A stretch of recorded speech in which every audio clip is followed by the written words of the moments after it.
Tigil muna ang pagsusoli sa National Treasury ng pondo na hindi nagamit ng PhilHealth base sa utos ng Korte Suprema. Pero sakop lang yan yung natitirang pondo at hindi yung naunang 60 billion pesos na naisaoli. May unang balita si Salima Refran. Halos 70 bilyong piso. Ganyan kalaki ang pondong sinasabi na hindi nagamit ng PhilHealth. Kaya ang Department of Finance pinasasauli ito sa Bureau of Treasury sa bisa ng Department Circular 003-2024.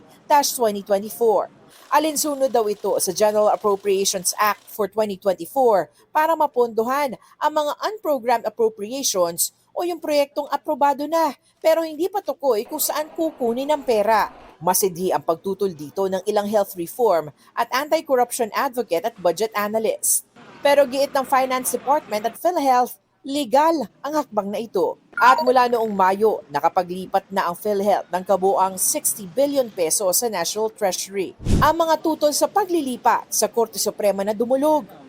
Naglabas ng Temporary Restraining Order o TRO ang Korte Suprema na nagpapatigil muna sa paglilipat ng gobyerno ng hindi pa nagamit na pondo ng PhilHealth papunta sa iba't ibang proyekto ng pamahalaan. Sakop nito ay yun na lang natitira na di pa naililipat. The TRO is effective immediately. The TRO is just really to prevent the further transfer of more funds from PhilHealth to the National Treasury.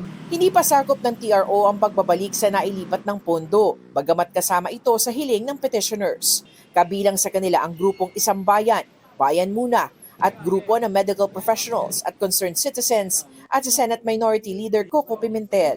Consolidated na o sabay-sabay ng diringgin ng Korte Suprema ang mga petisyon ng mga grupong kumwe-question sa constitutionality o pagkaayon sa saligang batas ng paglilipat ng unused PhilHealth funds. Nakatakda ang oral arguments para dito sa January 14, 2025. Binigyan ng Korte Suprema ng 10 araw para magkomento ang mga respondent, kabilang ang mga leader ng Finance Department, Kongreso at PhilHealth.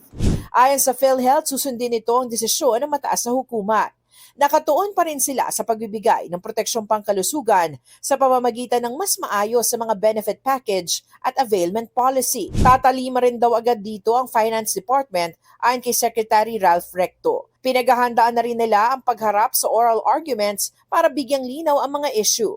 Ang Office of the Solicitor General naman na kumakatawan sa respondents, nire-respeto raw ang TRO ng Korte Suprema. Sa ngalan ng petitioner na Isang Bayan, nagpasalamat sa retired Senior Associate Justice Antonio Carpio at sinabing pagligtas ito sa milyong-milyong pinakamahihirap na mga Pilipino na umaasa lamang sa PhilHealth. Ikinatuwa rin ng Independent Health Reform Advocate na si Dr. Tony Liachon ang desisyon ng SC.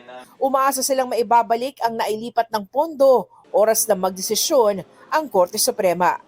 Ito ang unang balita sa Salima Refran para sa GMA Integrated News.